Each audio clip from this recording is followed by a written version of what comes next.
Alrighty, here we are again, back at the races for Greenvalleys Cartel Series Round 4, and for this race I thought it might be interesting since we get 2 race runs to do a run on each bike and compare their strengths and weaknesses. First, let's look at the track, and it was a combination of Bigfoot, Plantation and Squid City, and for those from Sydney you might recognise Paul and Nick in front of me. The track starts with some small jumps, and as you can see there are some muddy ruts at different parts of the track that added a bit of spice. It then opens up into a fire road sprint that was also pretty muddy at the start of the day. Next is one of the key sections of the track. It's a flat left hand corner and that leads into the fast bit of Plantation. The track then joins up with Squid City before a sharp corner to rejoin Bigfoot. Everyone was stopped here, sessioning a wide line that allows you to cut up and over the jump landing on the inside. All good? Yeah. It would have been good to check that line out, but that'll have to wait till next time. The track then finishes with the Bigfoot jumps, which are pretty tricky in the wind, and the organisers actually diverted the jumps out in the open when the wind picked up. I think one of the juniors took a tumble here and may have broken his pelvis, so healing vibes to that shredder if that's correct. Okay, first run is on the range. The nose is terrible. 10 seconds. Can't even clip in. Right to go whenever. Oh.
And now it's second run on the side.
Now I'll give you some thinking music while you decide which one you thought was quicker.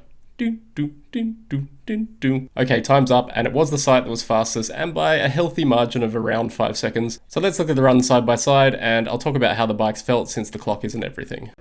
So out of the start gate and first run nerves on the range meant that I bobbled and unclipped, which meant I wasn't as aggressive at the very start of the stage. This is also my first time going around the jumps, and I got this whole section much cleaner in the second run on the side. Syncing up again as we hit the fire road, and the sight is pulling clear again, which is a little bit surprising. It could be that the smaller bike is better for pumping, and it could also be the Max Terra tyres rolling faster than the Max Grip on the range. The mud had dried out on this section, so it's not really worth comparing, and I also take a line around the first jump instead of flat landing like I did in the first run. So this is where the most time was made, and it's mostly down to the drier track and some better lines, but it's interesting that the sight was already ahead by the time we went under the bridge. Rolling again and coming up to the fast section of Plantation, where I thought the range would have an advantage by being more stable and less phased by braking bumps, but again the sight is pulling ahead.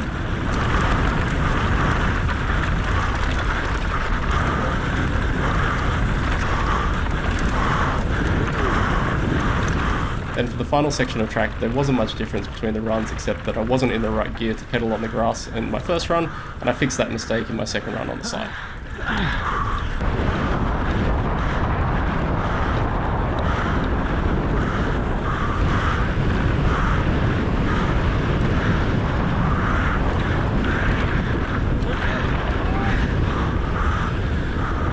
So this obviously isn't a definitive test. The track had changed and I took better lines and made less mistakes in my second run. Plus I'd expect the sight to be faster on a flow track like this. But I still think it's interesting to compare how the two bikes felt. So firstly, the sight was more efficient when pumping the terrain. I think that's visible in the videos. It just seems like I'm getting more value for the same amount of effort. Next, while the range did feel more planted in the high speed chatter, the sight was still fine despite it sounding and feeling a bit rougher.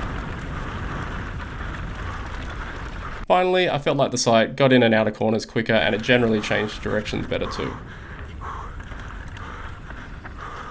So there you have it, a bit of bro science for your day. I'm sure if I'd done that second run on my range, I would have improved that time by a bit as well, but maybe not as much as I did on the sight. Let me know in the comments if you picked up on anything that I might have missed. Thanks for watching, and I'll see you next time.